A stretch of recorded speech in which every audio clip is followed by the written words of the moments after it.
नमस्कार, मेरा नाम डॉक्टर आमोद है। मैं एक पेन स्पेशलिस्ट हूँ और मैं दिल्ली के मैक्स हॉस्पिटल में काम करता हूँ। आज हम आपसे बात करेंगे टेलबोन के दर्द के बारे में। इसको हम मेडिकल भाषा में कॉक्सिडिनिया या कॉक्सिकोडिनिया भी कहते हैं। कॉक्सिक्स टेलबोन का दूसरा नाम है और पहले हम इसको कॉक्सिक्स को मानते थे कि इसका कोई शरीर में उपयोग नहीं है और ये एक रेमिनेंट ऑर्गन है, यानी कि एक अवशेष है जिसका कोई लाभदायक काम नहीं है।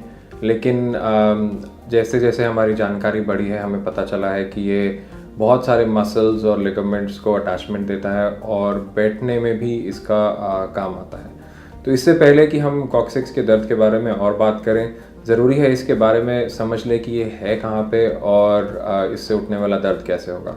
उसके लिए मैं आपको एक छोटा सा एनिमेशन क्लिप दिखाना चाहूँगा। तो ये एक एनिमेशन मॉडल है। अगर हम चमड़ी हटा दें तो ढांचा ऐसा होता है और ये रीढ़ की हड्डी है और ये सेक्रम है और ये कॉक्सिक्स है। हम थोड़ा जूम इन करके देखेंगे तो ये हिस्सा है हमारा कॉक्सिक्स यानी कि टेलबोन और ये है सेक्रम और इसके ऊपर है रीढ़ की हड्डी यानी कि लंबर स्पाइन। ये जो हिस्सा मैंने हाईलाइट किया है, इन दोनों पे और कॉक्सिक्स को मिला करके तीनों पे हम बैठते हैं, एक ट्राइपॉड की तरह हो जाता है ये। इन तीनों पे वज़न जाता है जब हम बैठते हैं। कॉक्सिक्स को अगर अलग करके देखें तो आप देख सकते हैं कि ये 4-5 हड्डियों से जुड़ करके बना है। ये हम आगे से देख रहे थे और अब हम पीछे से देख रहे हैं। कॉक्सिक्स को अपनी जगह पे रखने के लिए बहुत सारे लिगामेंट सपोर्ट करते हैं। जो सफ़ेद सफ़ेद आप देख रहे हैं, ये सारे लिगामेंट्स हैं जो इसको सपोर्ट करते हैं। और एक और चीज़ जानने वाली ज़रूरी यह है कि जो पैखाने का रास्ता होता है यानी कि रेक्टम या एनल ओपनिंग जो है, वो इसके बिल्कुल आगे है। ये रेक्टम है या एनल ओपनिंग है और ये आपका कॉक्सिक्स है। और इन दोनों के बीच में ये पीली पीली जो मैंने अभी डाली है नसें हैं। इनमें एक इम्पॉर्टेंट नस है जिसके बारे में हमें जानना ज़रूरी है। इसको हम गैंग्लियन इम्पार कहते हैं। अगर मैं आपको बड़ा करके दिखाऊं, आइसोलेट करके, तो आपको दिखाई देगा कि ये जो पीला वाला अभी आ रहा है ये सामने कॉक्सिक्स के, ये गैंग्लियन इम्पार है। इसके बारे में जानना इसलिए ज़रूरी है क्योंकि जब हम इसके कॉक्सिक्स के दर्द का इलाज करते हैं तो कभी कभी हम इंजेक्शन इस जगह पे भी करना चाहते हैं, इन नसों पे, ताकि उसके दर्द में आराम आए। तो अगर चमड़ी वापस डालें तो आप समझ पाएंगे कि ये कॉक्सिक्स बिल्कुल दोनों बटक्स के बीच में सेंटर में लोकेटेड है। तो कॉक्सिक्स से जो दर्द उठता है या जो कॉक्सिक्स के दर्द की प्रॉब्लम है, ये देखा गया है कि महिलाओं में यानी कि विमेन में ज़्यादा दिखाई देती है और जिन लोगों का वज़न ज़्यादा हो उनमें भी ज़्यादा दिखाई देती है। इससे उठने वाला दर्द कभी कभी शार्प पेन की तरह फील होता है, कभी कभी एक डल एकिंग सेंसेशन की तरह फील होता है। ये पेन इनिशियली लोगों को बैठते समय ज़्यादा महसूस होता है या बैठ कर के उठने पे जब एकदम से कॉक्सिक्स से दबाव उठता है तब ज़्यादा महसूस होता है। उसके अलावा कभी कभी ये लोगों को ज़्यादा तब परेशान करता है जब उन्हें कब्ज़ यानी कि कॉन्स्टिपेशन हो रखा हो, या फिर सेक्स के दौरान भी ये परेशान कर सकता है। और कभी कभी इससे उठने वाला दर्द ऊपर या नीचे की तरफ यानी कि रीढ़ की हड्डी की तरफ या लातों की तरफ भी रेडिएट कर सकता है। ज़्यादातर कॉमनली ये देखा गया है कि ये चोट लगने के बाद आती है, यानी कि इंजरी के बाद। तो जैसे अगर कोई सीट पे बैठे हुए उस गिरे या स्टेयर से गिरे या किसी भी फॉल में जिसमें कि वो अपने बटक्स पे लैंड करे, तब कॉक्सिक्स पे चोट लगने का चांस ज़्यादा होता है। उसके अलावा जो लोग ज़्यादा देर बैठे रहते हैं, जैसे ड्राइवर्स हो गए या साइकिलिस्ट हो गए, या और स्पोर्ट्स की बात कर रहे हैं तो रोअर्स जो रोइंग करते हैं वो हो गए, उन लोगों में भी ये दर्द ज़्यादा देखा जाता है। एक और कारण इसका ये है चाइल्ड बर्थ, यानी कि बच्चा पैदा करते समय अगर कॉक्सिक्स पे चोट आए तो उसकी वजह से भी दर्द आ सकता है। ये बहुत बार हम इसका कारण जान पाते हैं, लेकिन बहुत बार ये बिना कारण या रिपीटेड माइनर ट्रॉमा की वजह से भी आता है। यानी कि आपके बैठने का अगर पोस्चर ठीक नहीं है, आप हार्ड सर्फेसेस पे बैठते हैं, तो उससे बार बार माइनर कॉक्सिक्स पे चोट लगती रहती है, इन्फ्लेमेशन होती रहती है और उसकी वजह से भी ये दर्द उठ सकता है। अब ये दर्द का कारण कॉक्सिक्स का फ्रैक्चर भी हो सकता है, उसका स्प्रेन भी हो सकता है या उसका डिसलोकेशन भी हो सकता है। अगर आपने वीडियो देखा था इससे पहले वाला एनिमेशन, तो आपको ये हमने बताया था कि जो कॉक्सिक्स है वो 3 से 5 हड्डियों के जुड़ने से बनता है। कभी कभी उनके बीच में डिस्क भी होती हैं, कभी कभी नहीं होती हैं। तो इसकी जो आकार है, इसकी जो लेंथ है, इसका जो एंगल है सेक्रम के साथ, उसमें बहुत वेरिएशन देखी गई है। हर इंसान में से दूसरे इंसान में काफ़ी फ़र्क आ जाता है, और इन सब चीज़ों की वजह से कॉक्सिक्स के ऊपर जो दबाव आता है वो अलग अलग तरीके का आता है, और उसकी वजह से दर्द उठ सकता है। साथ में अगर काफ़ी लोगों को स्लाउच यानी कि आगे की तरफ ऐसे लीन करके बैठने की आदत हो, तो उसमें भी कॉक्सिक्स के ऊपर जो दबाव आता है वो ज़्यादा आता है, तो उसकी वजह से भी देखा गया है कि ये दर्द आ सकता है। अब अगर ये प्रॉब्लम किसी को है तो उसका डायग्नोसिस कैसे करेंगे? उसके लिए सबसे पहले हम पेशेंट की हिस्ट्री लेते हैं, यानी कि वो हमें टिपिकल सिम्टम्स जो हमने अभी आपको बताए वो बताता है।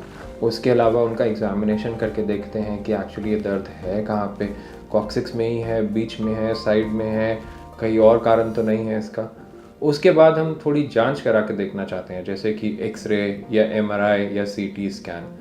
तो जो एक्सरे में कभी कभी हम बैठ के और खड़े होके दो अलग तरीके के एक्सरे लेना चाहते हैं, क्योंकि उससे अगर कॉक्सिक्स मोबाइल हो यानी कि उसमें मूवमेंट हो तो वो ज़्यादा अच्छे से दिखाई देती है। जब हम उस पर वेट डालते हैं तो वो थोड़ा उसका एंगल चेंज हो जाता है, तो उससे भी हमें डायग्नोसिस बनाने में मदद मिलती है।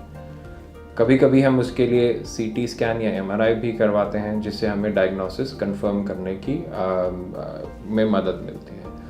तो ये जैसे हमने कॉक्सिक्स के दर्द के कारण बात करी थी, उसमें एक और कारण है जो बहुत कम देखा जाता है, लेकिन कभी कभी अगर वहाँ पे इन्फेक्शन हो या कोई कैंसर हो या आसपास की कोई एरिया में प्रॉब्लम हो तो वहाँ से भी ये दर्द आ सकता है। तो इन सिचुएशंस में एमआरआई का जो रोल है वो ज़्यादा इम्पॉर्टेंट हो जाता है, बट नॉर्मली सिम्टम्स हिस्ट्री और एक्सरे से डायग्नोसिस भी बनाया जा सकता है। तो अब जब हमने कंफर्म कर लिया है कि डायग्नोसिस क्या है, तो अगला सवाल ये आता है कि इसकी ट्रीटमेंट के लिए हम क्या कर सकते हैं। सबसे पहली चीज़ ट्रीटमेंट के लिए लाइफस्टाइल चेंजेस, मतलब कि बहुत देर बैठे नहीं, हार्ड सरफेस पे ना बैठें। उसके अलावा बैठते हुए एक कॉक्सिक्स कुशन का इस्तेमाल करें। अब ये कॉक्सिक्स कुशन बहुत तरह के होते हैं, एक वेज तरह का होता है, एक डोनट टाइप का होता है, कुछ फोल्डेबल भी आते हैं। तो अलग अलग आकार और शेप में आते हैं, और कस्टमाइज्ड भी बनते हैं कि आपके हिसाब से जो आपके लिए बेस्ट फिटिंग हो वो आपके लिए ज़्यादा आपको आराम दे सकता है। और कॉक्सिक्स कुशन इस्तेमाल करने का पर्पस ये है कि जो कॉक्सिक्स पे दबाव पड़ रहा है हम वो उसमें से दबाव हटा दें, ताकि उस पर बार बार चोट ना लगे। तो अब हम वापस जाते हैं, हम बात कर रहे थे कि क्या चेंजेस कर सकते हैं हम अपने लाइफस्टाइल में। तो हमने बात करी कि कॉक्सिक्स कुशन इस्तेमाल कर सकते हैं, ज़्यादा देर बैठना नहीं है, हार्ड सरफेस पे नहीं बैठना है। उसके अलावा कॉन्स्टिपेशन को अवॉइड करना है, तो अपनी डाइट को कभी कभी चेंज करना पड़ जाता है। उसके अलावा अगर आप बाइक चलाते हैं तो उससे काफ़ी लोगों को परेशानी होती है, कई लोगों को वो छोड़ना पड़ता है या उसको थोड़े टाइम के लिए उससे दूर रहना पड़ता है। बम्पी राइड्स यानी कि ऊबड़ खाबड़ रास्ते पे जाने से भी दर्द बढ़ता है, तो इसलिए उसको भी अवॉइड करने का कोशिश करेंगे। कई लोगों का अगर वज़न ज़्यादा है तो उन्हें वज़न भी कम करने की ज़रूरत है, उससे भी फ़र्क पड़ता है। ये हो गई लाइफस्टाइल मॉडिफिकेशंस। आगे चलेंगे तो इसके अलावा हम इस्तेमाल करते हैं फिज़ियोथेरेपी। फिज़ियोथेरेपी में हम पेल्विक फ्लोर की जो मसल्स हैं उनको रिलैक्स करने की कोशिश करते हैं, और साथ में हम आपकी पॉस्चर की रीट्रेनिंग करते हैं, ताकि आपके बैठने का, चलने का, उन सब चीज़ों से कॉक्सिक्स के ऊपर ज़्यादा दबाव ना आए। इसके अलावा हम दवाइयाँ इस्तेमाल करते हैं। दवाइयों में एंटी इन्फ्लेमेटरी दवाइयों का अच्छा असर आता है इस कंडीशन में, लेकिन एंटी इन्फ्लेमेटरी मेडिसिन में एक ये प्रॉब्लम है कि उनको ज़्यादा समय लेने से वो नुकसान कर सकती हैं, और काफ़ी ऐसे लोग हैं जिनमें ये दवाइयाँ अवॉइड करनी चाहिए। उसके अलावा एक पेन स्पेशलिस्ट आपके लिए इंजेक्शंस कर सकता है। इंजेक्शंस में 2 या 3 प्रकार के होते हैं। सबसे पहला इंजेक्शन होता है जो हमने आपको सेक्रम और कॉक्सिक्स के बीच में जोड़ दिखाया था, उस जोड़ के अंदर इंजेक्शन करना। इसको हम एक्सरे की मदद से करते हैं। ब्लाइंड करने से यानी कि बिना एक्सरे की मदद से करने से कभी कभी इंजेक्शन सही जगह पे नहीं भी जाता है, तो इसलिए एक्सरे की मदद से हम कंफर्म कर सकते हैं कि इंजेक्शन सही जगह पे गया है, और उसके असर करने के चांसेस बढ़ जाते हैं, और उसकी कॉम्प्लिकेशंस के रिस्क भी कम हो जाते हैं। उसके अलावा दूसरे तरह का जो हम इंजेक्शन करते हैं उसको हम गैंग्लियन इम्पायर ब्लॉक कहते हैं। अगर आपको पहले वाला एनिमेशन हमारा याद हो तो उसमें आपको मैंने कॉक्सिक्स के सामने एक पीले रंग की नस दिखाई थी और उसके ऊपर इंजेक्शन करने से दर्द में लंबा आराम आने की उम्मीद रहती है। अगर मान लीजिए कि ये दोनों करने के बावजूद भी आपको लंबा आराम नहीं मिल रहा है तो हम उसकी सिचुएशन में रेडियो फ्रीक्वेंसी का इस्तेमाल करते हैं। रेडियो फ्रीक्वेंसी हम करते हैं जो गैंग्लियन इम्पायर यानी कि जो नसें हैं कॉक्सिक्स के आगे, उनके ऊपर रेडियो फ्रीक्वेंसी करने से ये आराम लंबा भी रह सकता है। अगर ये सब चीज़ें फेल हो जाएं तो कभी कभी सर्जरी के लिए भी पेशेंट को कंसिडर किया जाता है। लेकिन आप समझ सकते हैं कि ये एरिया इसमें वुंड हीलिंग का प्रॉब्लम रहता है और इसमें इन्फेक्शन का भी चांस ज़्यादा होता है और जनरली जो रिसर्च ने दिखाया है कि जो सर्जरी की आउटकम्स है वो उतनी अच्छी नहीं है। तो हम इसको जिस हद तक अवॉइड कर सकते हैं सर्जरी को उतना हम अवॉइड करने की कोशिश करते हैं और अधिकतर लोगों को सिर्फ इंजेक्शंस, दवाइयों और लाइफस्टाइल मॉडिफिकेशन से ही अच्छा आराम मिल जाता है। मुझे उम्मीद है कि ये सारी जानकारी आपके लिए लाभदायक साबित होगी और मेरा ये वीडियो देखने के लिए आपका बहुत बहुत धन्यवाद। नमस्कार।